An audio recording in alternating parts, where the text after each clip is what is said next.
Many of our girls in this village are suffering due to the simple fact that we cannot afford to go to a good school. Many of our parents cannot afford to look after the family, so we get very little.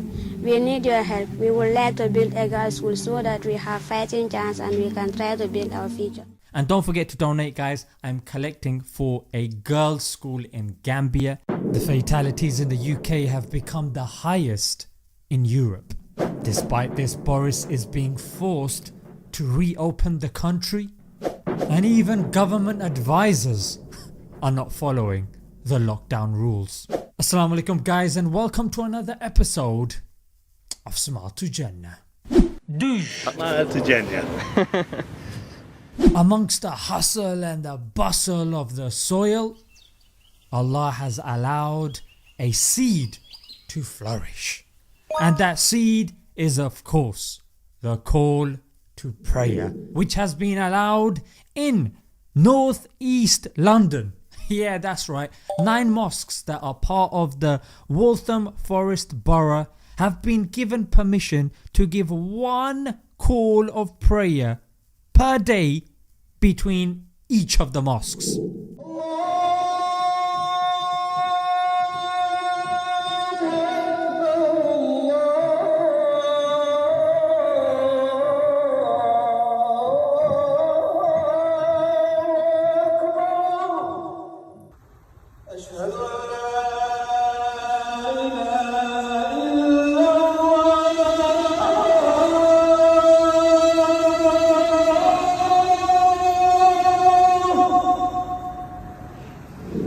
Let's not forget that in the last month, the adhan has been played on the loudspeaker in Germany, in Canada, in the United States of America, out of all the countries, the US, and of course the Quran was recited on the streets in Italy.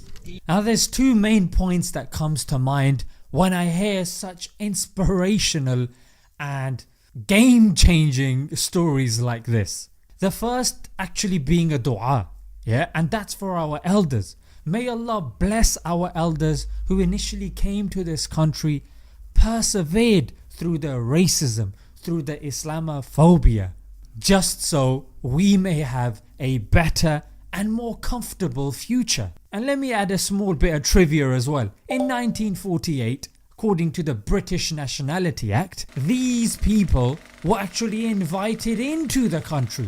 Yeah, that's right, despite what these far right people will have you believe, they were invited into the country to help rebuild it after the war. So we weren't called in as some sort of charity gesture, rather we came as a charity gesture. And number 2, even in the bleakest of times, there is good news for those who are willing to search for it. When you change the way you look at things, the things you look at begin to change. And another point that needs to be understood is when we throw a pebble into the water reacts proportionately to the amount of force that we throw it with. And we need to be more like water, because it's our underreactions or overreactions that often get us in problems. I think that's why Bruce Lee said, "Be water, my friend."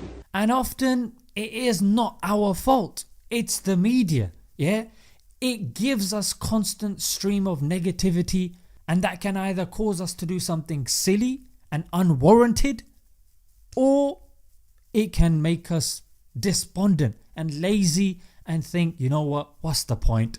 And that then causes people to just give up and just go with the flow. And if we look at the history of the religion, numbers have seldom been on our side, but victory has. Why? Because we had people of substance. A scholar gave a brilliant example. He said in those days the mosques were unbaked, just mud and stuff, but the people that emerged from them were baked. Today the mosques are baked, and beautified and all of that, but the people that emerge from them are unbaked.